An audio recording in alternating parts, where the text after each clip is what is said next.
What's up, my new Standard Nation? It's TJ coming at you with a new episode, and today we're going to talk about how to bring your house to market. So, what I want you to know, especially as a seller, is what you do to bring your house to the market matters. Unfortunately, we see lots of people put their house on the MLS, and their agent takes some photos, not the full amount, puts it on the MLS, puts a sign in the yard, and then they do the pray, I hope it sells. So there's specific steps you need to take as a consumer to make sure that you're bringing your house to the market in the best light to drive the most amount of traffic, to create the most competition, so you can sell it for the highest value possible. So what I'm talking about is when you go to get your house prepared to sell, there's things you need to do proactively to help position it better. So first, we're talking about staging the house. So how do we make the house look the best for the most amount of people? While I get and understand that maybe you like your blue and orange and yellow walls, market research will show that today's colors don't match with that. So we want in the pictures your house to look as appealing as possible to as many people that we possibly can. Plus, just getting people's minds to shift and think and picture themselves in a space also helps. So how the furniture is positioned makes a big difference. So the first thing we want to do is look inside the house. And then from our perspective, we always really focus on the curb appeal on the front of the house. The back does matter, but you have to think about what are buyers doing today. So the first thing they're doing is they're looking online and they're going to decide if they want to see your house based on the pictures. And I know if you're buying or selling, you're probably looking at houses online, and I bet you've skipped houses just because the first picture looked terrible or there was only 6 of them. Like, really? 6 photos and you want me to come and look at your house?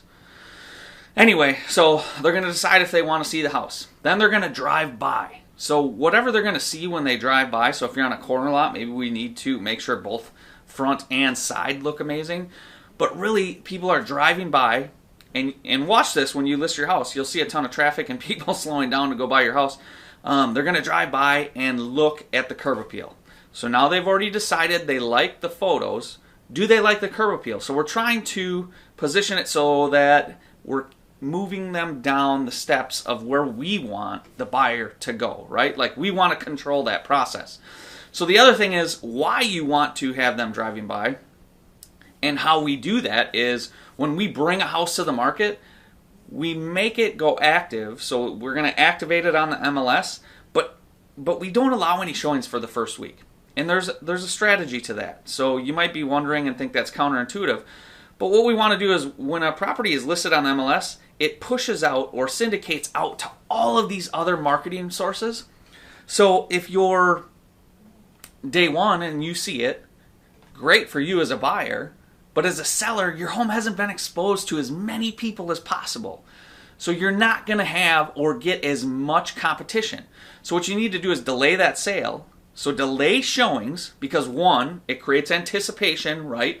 It allows 2, all of our marketing to go out to the thousands of websites to get as many people as excited about your property as humanly possible. Because we know the more competition, the more demand we can create to drive that price up of your house. So we know if we delay that sale, people are going to start seeing your house online. They're going to drive by.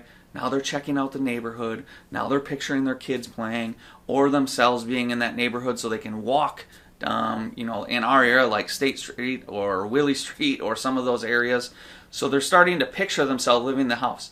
Now they've gotten excited about the pictures online. They've gotten excited because they've driven by. And now we're going to open the house for showings. So what that does is we condense the window the first day when we allow showings to get as many people driven into the house, right? So as many at one time driven in, so that the perception is there's tons of competition.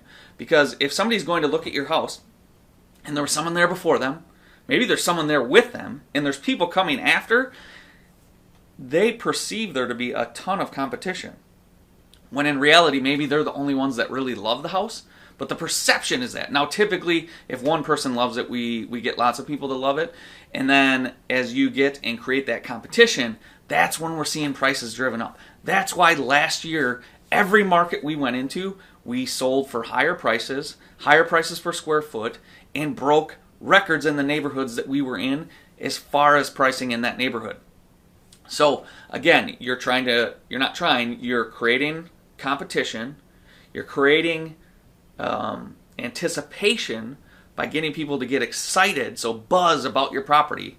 And then we're creating as much demand as possible so that we can drive that price up higher. So you actually have to look at the psychology of why people buy and how to get them to buy faster, right? So if you look at Christmas time, and if there was a product that came out for sale, and the one that's coming to my mind right now is the Furby.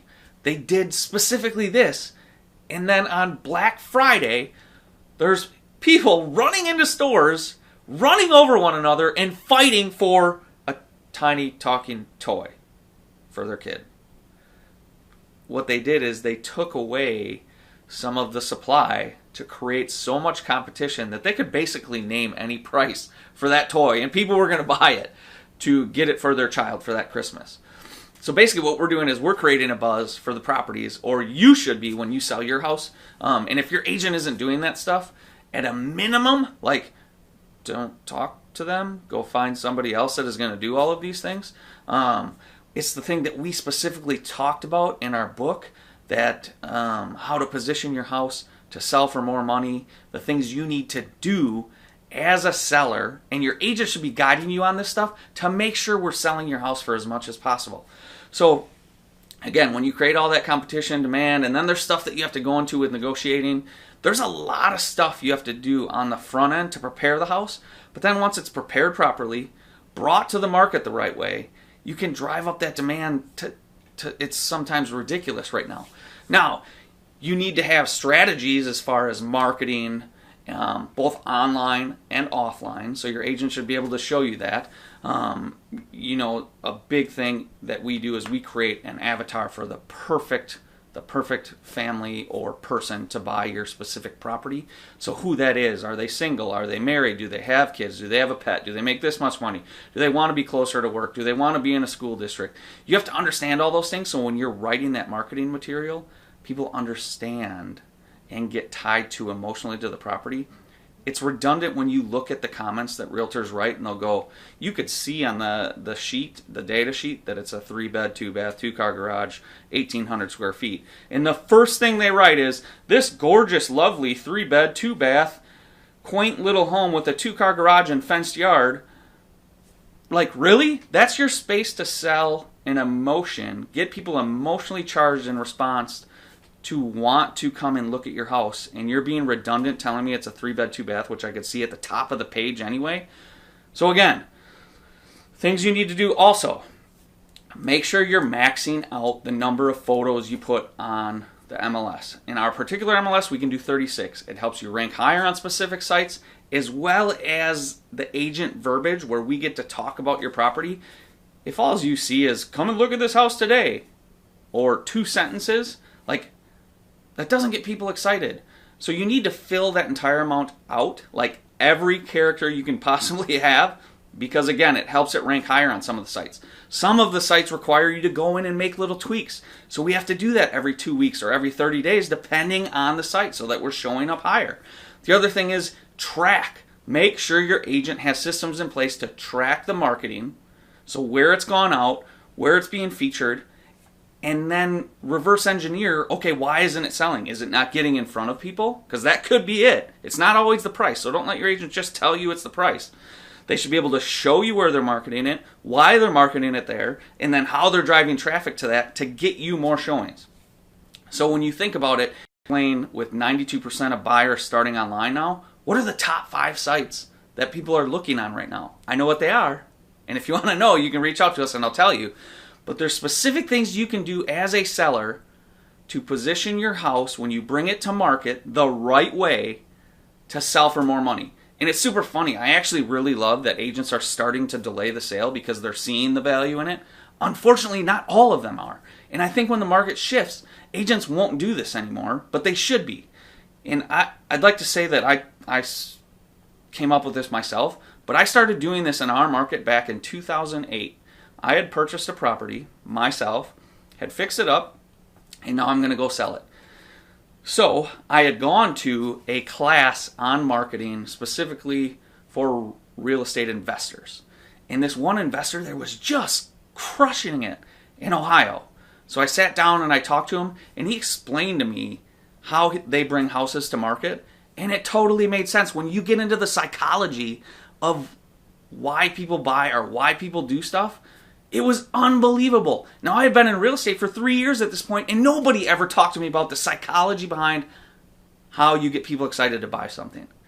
So every time we bring a house to market, we do this now. Anyway, back in 2008 when I went to sell this property, I put it on the MLS, and I'm pushing the marketing out, but I had put no showings until Saturday at, I think it was 3, and we put it on Monday. I had so many agents call me and say, "What are you doing? You can't do this." No, you can do it. It's your property, and if your agent isn't doing this, you need to direct them to do it, because it builds that anticipation. It creates competition, and then that gets all the marketing out to get as much demand as possible, and the more demand we create, the higher we get to drive your price. So the fact is, it doesn't matter if it's a good or a bad market. Your house can sell here or it can sell up here. And where we're going to fall along that line is depending on the marketing your agent can do and the psychological triggers they can hit to get more people excited about your house to drive that number up higher. You have one shot to bring your house to the market the first time. And that's it. And then as it sits longer, especially in the market where now people are like, "What's wrong with it? What's wrong with it? What's wrong with it?" And they think it's the price. And it might not always be the price. It might be the way you brought your house to the market. It might be the way you're showing it. Because if I look at your pictures and I'm totally turned off by them because your house is cluttered, because the color of the walls are black, we have to look at this whole picture of selling the house and then look at, okay, well, how do the buyers start looking? It's online. So if your pictures suck and it doesn't look good and it's not appealing to the biggest audience possible, you're getting less money for your house. So look, if you want to learn how we put these strategies to work, you have any questions about it, you can reach out to me, 608-576-0044. You can always email me, TJ at SREEhelp.com. And also you can visit our website. We have a bunch of them, but this one specifically, you can visit TJVitens.com or KnowBeforeYouBuyRealEstate.com, and some of these sites might help you as a seller. If you'd like a free copy of our book, where I talk specifically about how to sell your house and position it, just reach out. We'll send you a copy. Just cover the shipping. Like, I don't have a site set up for it, but anybody that we go meet, we bring one of our copies and give it to them so they can understand that there is a specific way you need to bring your house to the market. If you're in our market and want to see how we can help you, again, just reach out. And don't forget, raise your standard, and we'll talk soon.